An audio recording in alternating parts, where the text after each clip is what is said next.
The Enormous Crocodile by Roald Dahl.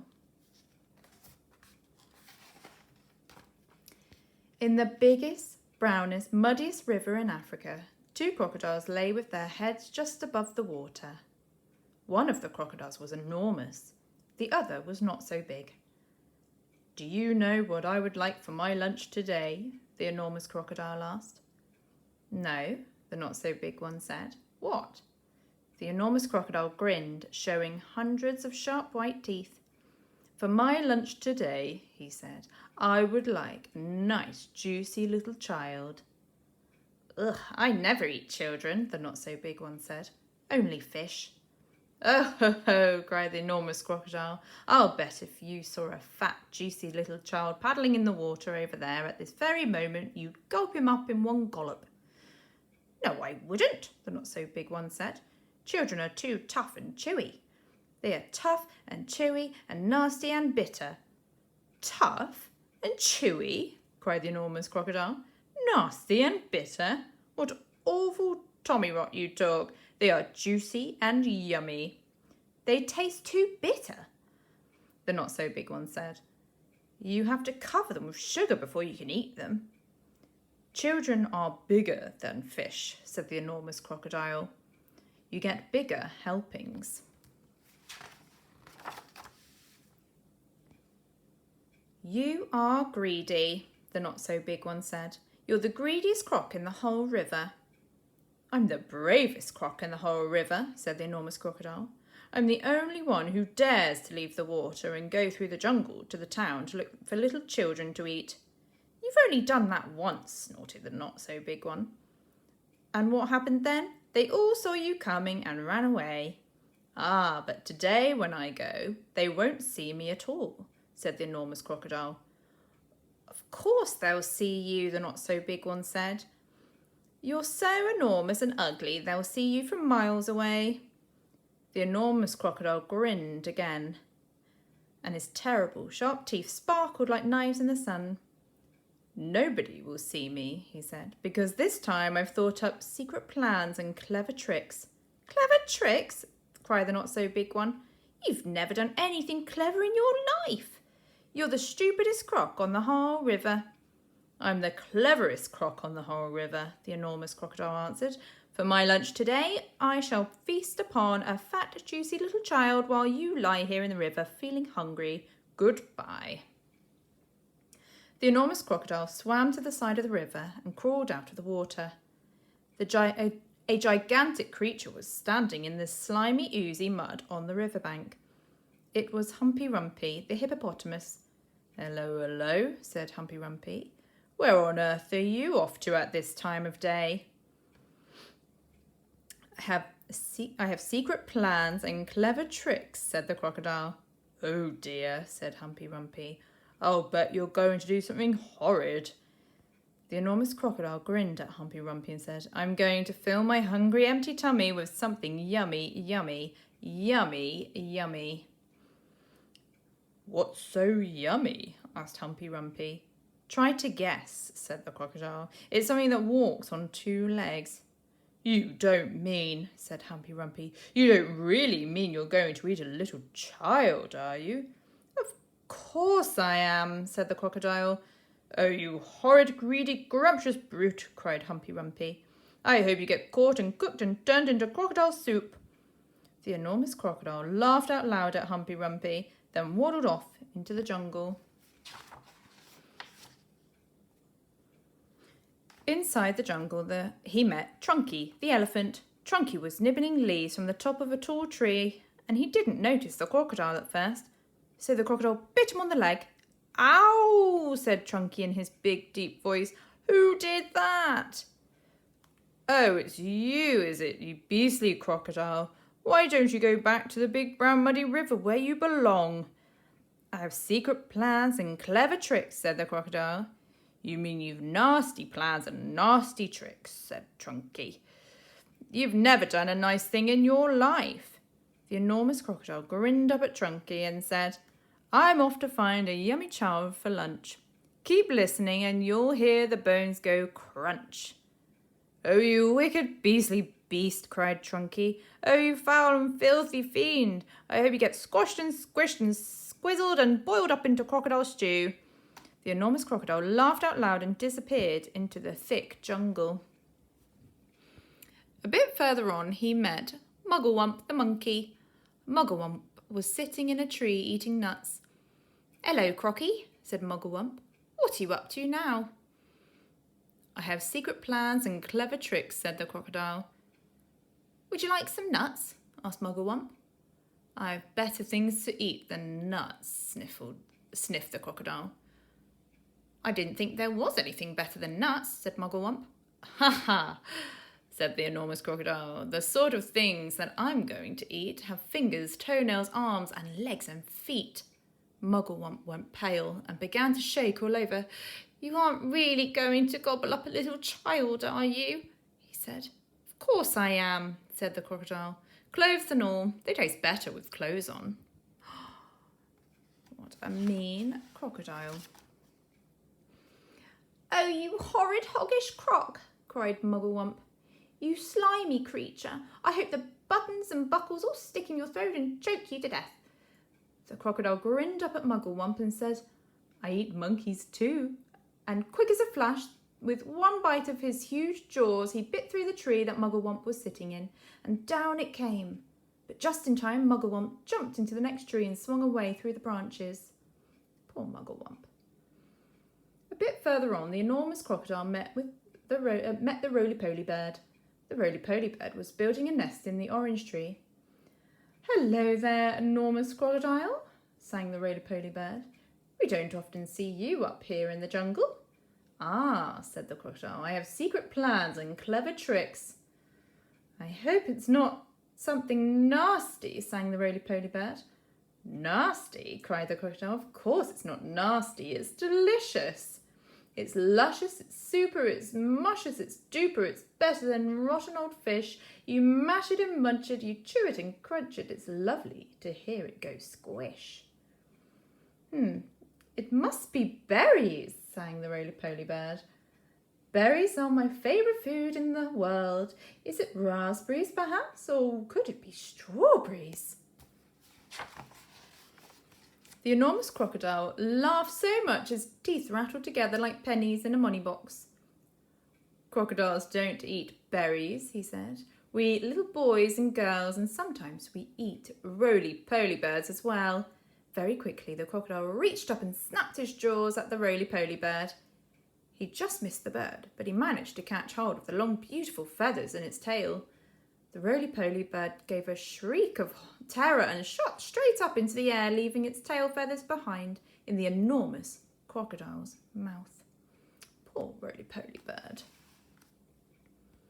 At last, the enormous crocodile came out to the other side of the jungle, into the sunshine. He could see the town not far away. Ho, ho, he said, talking out loud to himself. Ha ha, that walk through the jungle has made me hungrier than ever. One child isn't going to be nearly enough for me today. I won't be full up until I've eaten at least 3 juicy little children. He started to creep forward towards the town. The enormous crocodile crept over to a place where there were a lot of coconut trees. He knew that children from the town often came here looking for coconuts. The trees were too tall for them to climb, but there were always some coconuts on the ground that had fallen down. The enormous crocodile quickly collected all the coconuts that were lying on the ground.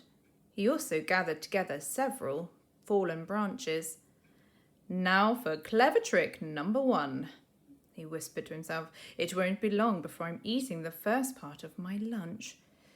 He took all the coconut branches and held them between his teeth. He grasped the coconuts in his front paws. Then he stood up straight up in the air, balancing himself on his tail. He arranged the branches and the coconuts so cleverly that he now looked exactly like a small coconut tree standing among the big coconut trees. There he is, pretending to be a coconut tree. Soon 2 children came along. They were brother and sister. The boy was called Toto and his sister was called Mary. They walked around looking for fallen coconuts, but they couldn't find any because the enormous crocodile had gathered them all up. "Oh, look," cried Toto. "That tree over there is much smaller than the others, and it's full of coconuts. I think I could climb that one quite easily if you help me up the first bit." Toto and Mary ran towards what they thought was the smallest coconut tree. The enormous crocodile peered through the branches, watching them as they came closer and closer. He licked his lips. He began to dribble with excitement. "Who's that?" Suddenly, there was a tremendous whooshing noise. It was Humpy Rumpy, the hippopotamus. He came crashing and snorting out of the jungle. His head was down low and he was galloping at a terrific speed. "Look out, Toto!" shouted Humpy Rumpy. "Look out, Mary! That's not a coconut tree, it's the enormous crocodile, and he wants to eat you up." Humpy Rumpy charged straight at the enormous crocodile. He caught him with his giant head and sent him tumbling and skidding all over the ground. "Oh-wee!" cried the crocodile. "Help! Stop! Where am I?" Toto and Mary ran back to the town as fast as they could. "Well done, Humpy Rumpy. He stopped the crocodile." Oh dear. But crocodiles are tough. It's difficult for even a hippopotamus to hurt them. The enormous crocodile picked himself up and crept towards the place where the children's playground was. "Now for clever trick number 2, he said to himself. "This one is certain to work."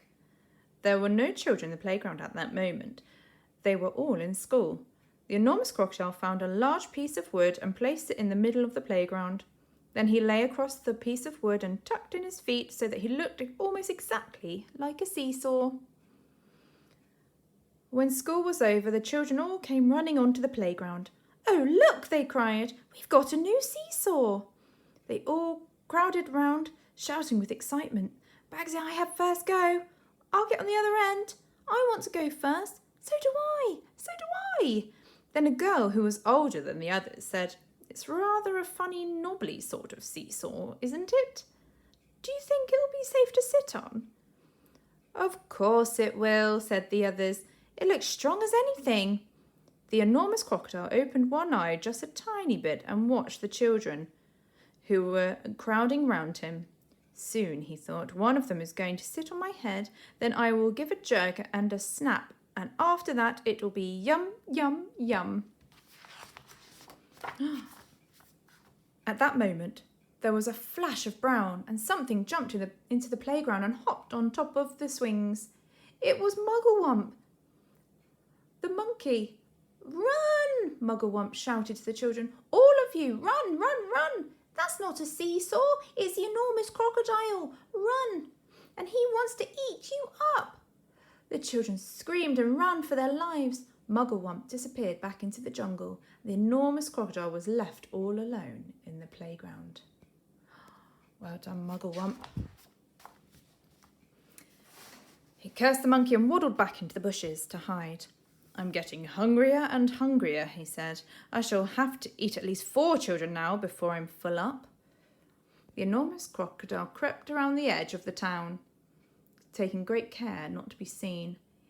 He then came to a place where they were getting ready to have a fair. There were slides and swings and dodgem cars and people selling popcorn and candy floss. There was also a big roundabout. The roundabout had marvellous wooden creatures for the children to ride on. There were white horses and lions and tigers, and mermaids with fishes' tails and fearsome dragons with red tongues sticking out of their mouths. "Now for clever trick number 3, said the enormous crocodile, licking his lips.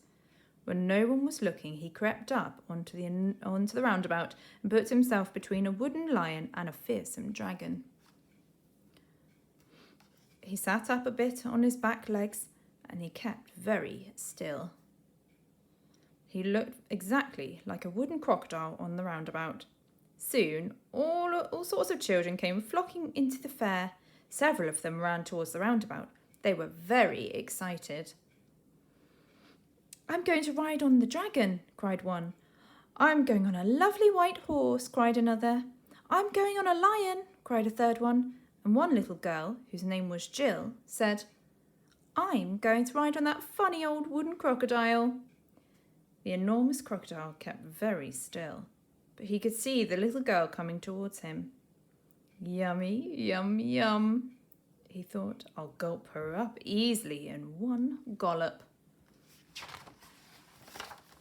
Suddenly there was a swish and a swoosh, and something came swishing and swooshing out of the sky. It was the Roly-Poly Bird. He flew around and round the roundabout singing, "Look out, Jill, look out, look out, don't ride on that crocodile." Jill stopped and looked up. That's not a wooden crocodile, sang the Roly-Poly Bird. It's a real one. It's the enormous crocodile from the river, and he wants to eat you up. Jill turned and ran. So did all the other children. Even the man who was working the roundabout jumped off it and ran away as fast as he could. The enormous crocodile cursed the Roly-Poly Bird and waddled back into the bushes to hide. I'm so hungry now, he said to himself. I could eat 6 children before I'm full up. Well done, Roly-Poly Bird. You saved the children. Just outside the town, there was a pretty little field with trees and bushes all round it. This was called the picnic place. There were several wooden tables and long benches, and people were allowed to go there and have a picnic at any time. The enormous crocodile crept over to the picnic place.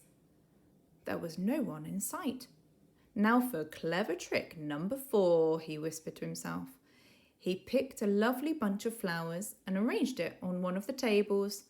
From the same table, he took away one of the benches and hid it in the bushes. Then he put himself under the place where the bench had been. By tucking his head under his chest and by twisting his tail out of sight, he made himself look very much like a long wooden bench with 4 legs. Soon 2 boys and 2 girls came along carrying baskets of food. They were all from one family, and their mother said that they could go out and have a picnic together. Which table shall we sit at? Said one. Let's take the table with the lovely flowers on it, said another. The enormous crocodile kept as quiet as a mouse. I shall eat them all, he said to himself. They will come and sit on my back, and I will swizzle my head around quickly, and after that it'll be squish, crunch, gollop. What do we think might happen next, though? Yes, that's right. Suddenly a big, deep voice from the jungle shouted, "Stand back, children! Stand back! Stand back!" The children stopped and stared at the place where the voice was coming from. Then, with a crashing of branches, Chunky the elephant came rushing out of the jungle. "That's not a bench you are going to sit on," he bellowed. "It's the enormous crocodile, and he wants to eat you all up." Chunky trotted over to the spot where the enormous crocodile was standing, and quick as a flash he wrapped his trunk around the crocodile's tail and hoisted him up into the air. "Hey, let me go!" yelled the enormous crocodile, who was now dangling upside down. "Let me go! Let me go!" "No," Chunky said, "I will not let you go. We've all had quite enough of your clever tricks." Well done, Chunky. Chunky began to swing the crocodile round and round in the air. At first he swung him slowly, then he swung him faster and faster and faster and faster and faster still. Soon the enormous crocodile was just a blurry circle going round and round Chunky's head. Suddenly, Chunky let go of the crocodile's tail, and the crocodile went shooting high up into the sky like a huge green rocket. Up and up he went, higher and higher, faster and faster. He was going so fast and so high that soon the earth was just a tiny dot, miles below. He whizzed on and on. He whizzed far into space. He whizzed past the moon. He whizzed past stars and planets until at last, with the most tremendous bang, the enormous crocodile crashed headfirst into the hot, hot sun, and he was sizzled up like a sausage. Well done, animals. You saved the children from the enormous crocodile.